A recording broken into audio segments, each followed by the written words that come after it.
Hi పిల్లలు, welcome to అమ్మతో కాసేపు ఛానల్. ఎలా ఉన్నారు అందరూ? బాగున్నారా? నేను కూడా చాలా బాగున్నాను. ఈరోజు నేను మీకు చెప్పబోయే కథ ఏంటి అంటే బేతాళ కథలు. మళ్ళీ చాలామందికి బేతాళ కథలు తెలుసు, కాకపోతే కొన్ని కొన్ని తెలుసు, కొన్ని కొన్ని తెలియవు.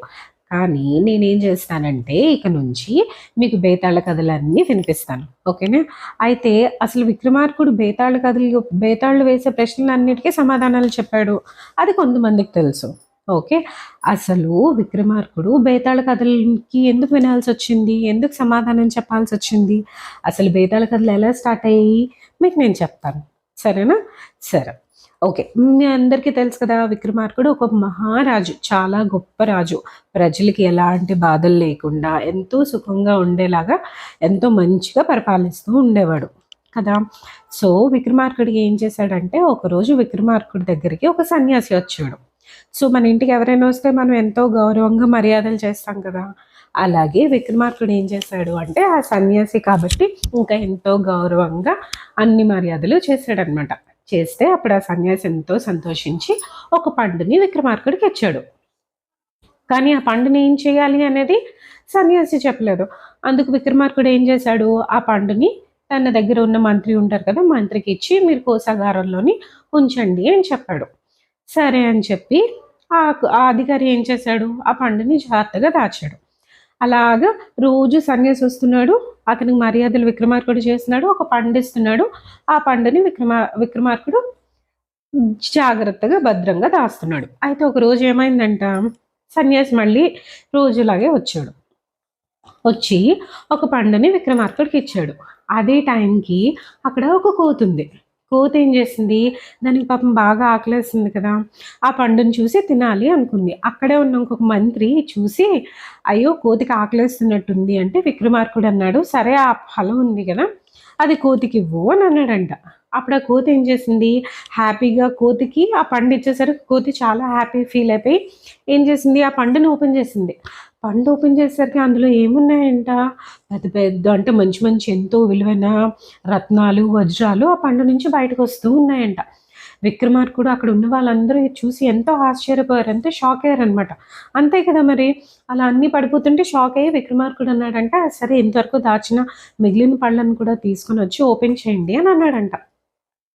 సరే అని చెప్పి ఆ మంత్రి వెళ్ళి మిగిలిన పళ్ళన్నీ తీసుకొచ్చి అవి కూడా ఓపెన్ చేసి అందులో కూడా ఎన్నో రకరకాల రత్నాలు వజ్రాలు ఎంతో అమూల్యమైన విలువైనవి రత్నాలు అందులోంచి రాసులు రాసులుగా పడుతూనే ఉన్నాయంట.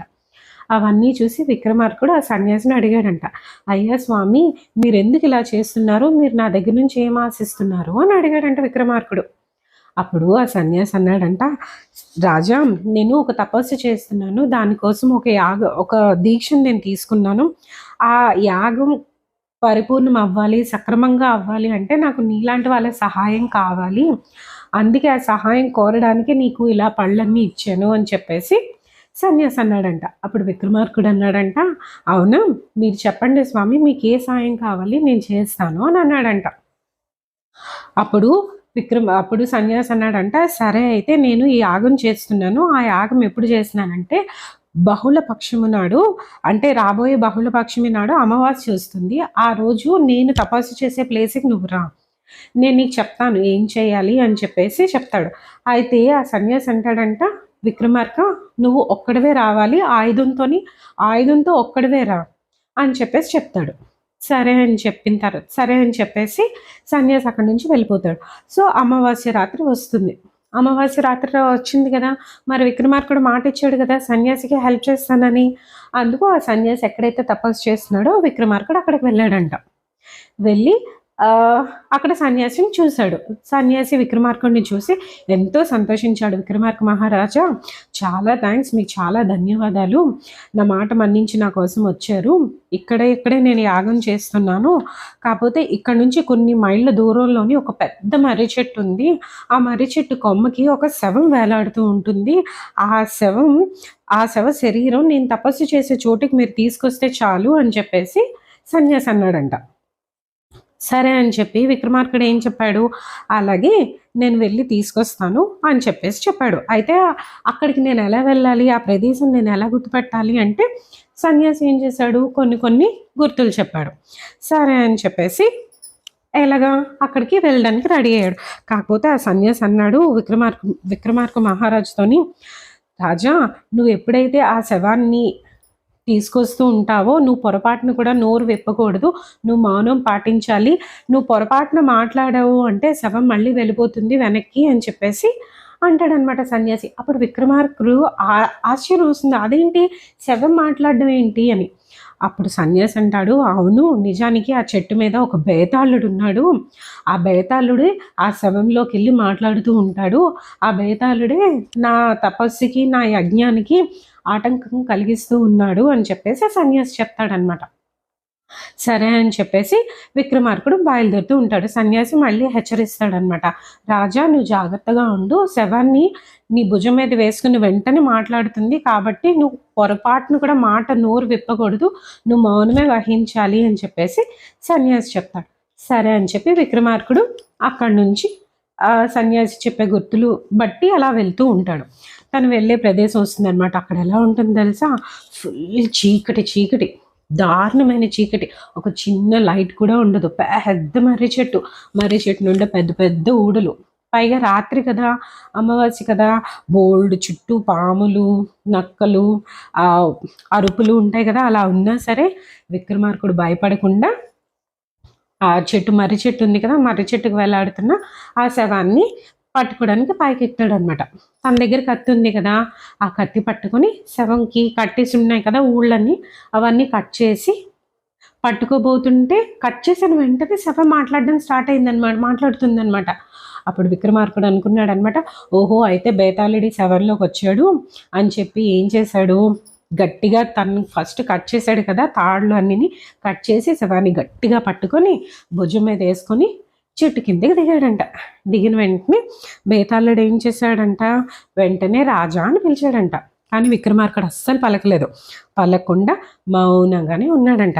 కానీ బేతాళుడు మాత్రం మాట్లాడుతూనే ఉన్నాడంట. ఏమని, విక్రమార్క మహిపాల, నేను నీకు అలసట రాకుండా ఈ చీకటి అడవిలో నడిచి నీకు విసుగు రాకుండా ఉండడానికి నేను నీకు ఒక కథ చెప్తాను, ఓకేనా అన్నాడు. అప్పుడు విక్రమార్కుడు అవును అనలేదు, కాదు అనలేదు. ఓకేనా, సరే అని చెప్పి ఆ శవాన్ని మోసుకుంటూ వెళ్తూ ఉన్నాడు. మళ్ళీ అన్నాడు, నేను కథ చెప్పాక నువ్వు ఆ కథ అంతా విన్నాక నేను ఒక ప్రశ్న అడుగుతాను, ఆ ప్రశ్నకు నువ్వు సమాధానం చెప్పాలి అంటాడు. నీకు సమాధానం తెలిసి కూడా చెప్పలేదనుకో నీ తల 1000 ముక్కలు అయిపోద్ది అని చెప్పేసి బేతాళుడు అంటాడు. ఎవరితోని, విక్రమార్కుడితో.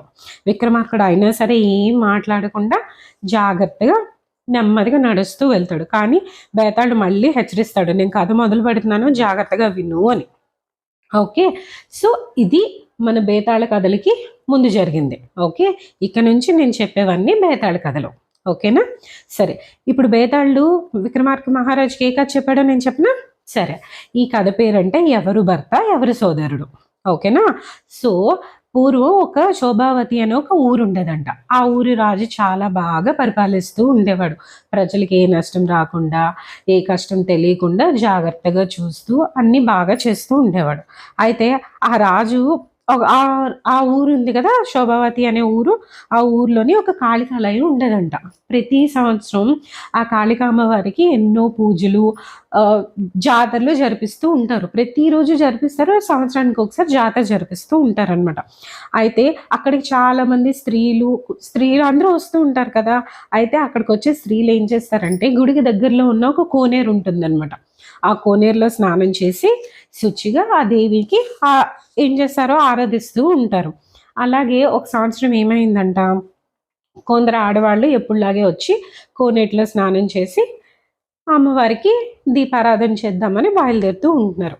అదే టైంకి వేరే ఒక ఊరు నుంచి ధవలుడు అనే ఒక రజకుడు అంటే ఒక అతను వచ్చి కోనేటిలోని ఉన్న ఒక అమ్మాయిని చూశాడంట.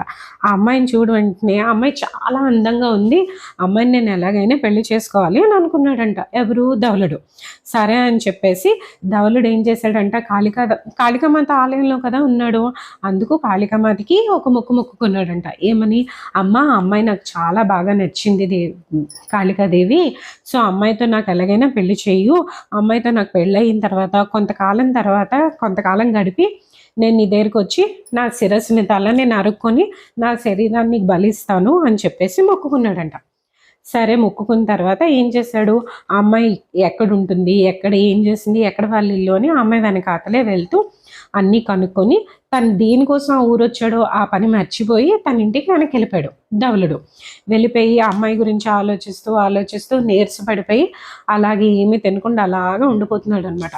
అప్పుడు ధవలుడు వాళ్ళ అమ్మ నాన్న అయ్యో నా కొడుకు ఏమైంది అని చెప్పేసి బాధపడుతూ ధవళుని అడిగారంట, నాయనా ధవళ ఏమైంది, నువ్వు ఎందుకు ఇలా అవుతున్నావు అని అంటే అప్పుడు చెప్పాడంట, ఇలా నేను శోభావతిపురం ఊరు వెళ్ళాను, అందులో అక్కడ ఒక అమ్మాయిని చూశాను, పలానా ఇంట్లో ఉంటుంది, ఆ అమ్మాయిని నేను పెళ్లి చేసుకోవాలనుకుంటున్నాను అని చెప్పేసి వాళ్ళ అమ్మ నాన్నతో చెప్పాడనమాట. అప్పుడు సరే అని చెప్పి పాపం కొడుకు అలా బాధపడుతున్నాడు కదా అని చెప్పి వాళ్ళ అమ్మ నాన్న ఏం చేశారు, ఆ ఊరు వెళ్ళి వాళ్ళ అమ్మ నాన్నతో కలిసి మీ అమ్మాయిని మా అబ్బాయి ఇలాగే ఇష్టపడుతున్నాడు, మీరు సరే అంటే పెళ్లి చేద్దాము అని చెప్పేసి అన్నారంట. అప్పుడు ఆ అమ్మాయి వాళ్ళ అమ్మ నాన్న కూడా ధవళుడికి నచ్చి సరే అని చెప్పి ఇద్దరికి పెళ్లి చేశారు. హ్యాపీగా ధవళుడు ఏం చేశాడు, తనకి నచ్చిన అమ్మాయిని పెళ్లి చేసుకున్నాడు కదా, హ్యాపీగా తనతో లైఫ్ స్టార్ట్ చేసి తన ఊర్లోనే ఉంటున్నాడు అనమాట. అలా కొంతకాలం జరిగిన తర్వాత ఆ అమ్మాయి ఉంది కదా, వాళ్ళ తమ్ముడు వచ్చాడు ఊరికి. వచ్చి బావా నిన్ను అక్కని తీసుకొని మా ఊరు వెళ్దాం అనుకుంటున్నాను, మీ అత్తయ్య మామయ్య కూడా నేను చెప్పాను, ఇంకా మీరు బయలుదేరడం ఆలస్యం అని చెప్పేసి చెప్పాడంట. సరే అని చెప్పి ధవళుడు ఏం చేశాడు, తన బావమరితో తన బావతోని వాళ్ళ ఊరు బయలుదేరాడు అనమాట.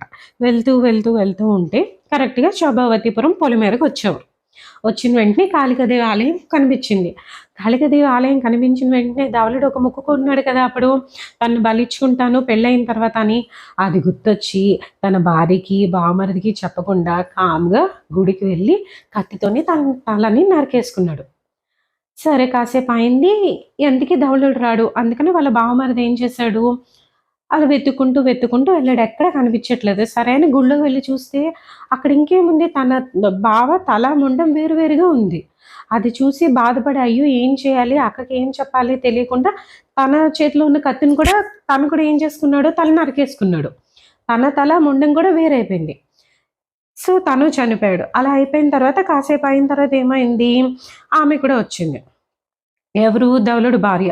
ఏంటి తమ్ముడు కనిపించట్లేదు, భర్త కనిపించట్లేదు, ఎక్కడికి వెళ్ళారా అనుకొని వెతుకుతూ ఉంటే అలా గుడి దగ్గరికి వచ్చేసరికి ఇద్దరు తమ్ముడిది భర్తది ఇద్దరిది మొండాలు వేరుగా ఉన్నాయి, తలలు లేవు, ఏం చేయాలి, పాపం తన జీవితం మీద తనకి విరక్తి వచ్చి బాధతోని అమ్మవారి ముందు ఊరేసుకొని చనిపోయింది. అప్పుడు అమ్మవారు వెంటనే ప్రత్యక్షం అయ్యి, ఎందుకమ్మా నువ్వు ఇంత పని చేశావు, నువ్వు ఎప్పుడు ఇలా చేయకు, నీ పతిభక్తికి నీ సోదర ప్రేమకి ఎంతో సంతోషిస్తున్నాను, ఇలా నువ్వు అకాల మరణం ఎప్పుడు చెందకూడదు, ఇలా అకాలంగా చనిపోకూడదు అని చెప్పేసి నీకు ఒక వరం ఇస్తాను, నీ భర్తది సోదరిది శరీరాలు మొండము తల ఒక దగ్గర జాగ్రత్తగా పెట్టు, అతికించిన వెంటనే వాళ్ళు బతుకుతారు అని చెప్పేసి ఏం చేసేది, కాళికాదేవి వరం ఇచ్చేసి మాయమైపోద్ది. ఇంకా ఆమెకి ఎంతో ఆనందం కలుగుతుంది అనమాట. కాళికాదేవి ప్రత్యక్షమయ్యి వీళ్ళిద్దరిని బతికేసిందనే కంగారులో ఏం చేసింది, భర్త తల వాళ్ళ తమ్ముడి శరీరానికి భర్త తల పెట్టేస్తుంది. ఇద్దరు పెట్టేసిన వెంటనే లేస్తారు కదా, మరి ఇద్దరు లేచి కూర్చున్న వెంటనే తను చూసిన వెంటనే అయ్యో ఎంత పొరపాటు చేశాను అని చెప్పేసి ఏడుస్తూ ఉంటుంది. ఇప్పుడు తనకి భర్త ఎవరు, తన తమ్ముడు ఎవరు, ఇది బేతాళుడు వేసిన ప్రశ్న. అప్పుడు బేతాళుడు అన్నాడు, రాజా ఇప్పుడు నువ్వు చెప్పు, తనకి ఎవరు భర్త అవుతారు, ఎవరు సోదరుడు సమానం అవుతారు చెప్పు అని చెప్పేసి అన్నాడు. నువ్వు సమాధానం తెలిసి చెప్పలేకపోతే నీ తల మాత్రం 1000 ముక్కలు అయిపోతుంది అని చెప్పేసి బేతాళుడు అన్నాడు.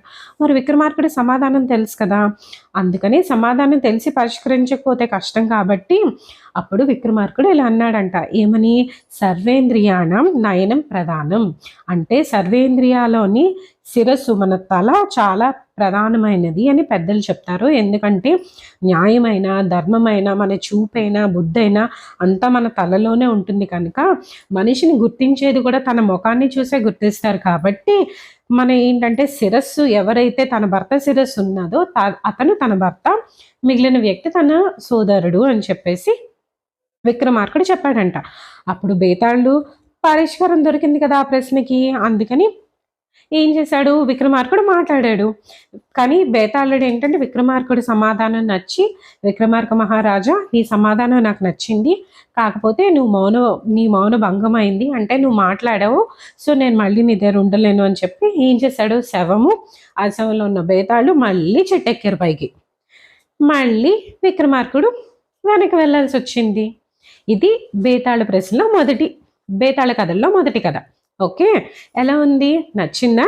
నచ్చితే లైక్ చేయండి, షేర్ చేయండి, సబ్స్క్రైబ్ మాత్రం మర్చిపోకుండా చేసుకోండి. మళ్ళీ ఇంకొక రోజు ఇంకొక బేతాళ కథతోని మళ్ళీ మీ ముందుకు వస్తాను, సరేనా? అంతవరకు ఉంటాను, బాయ్.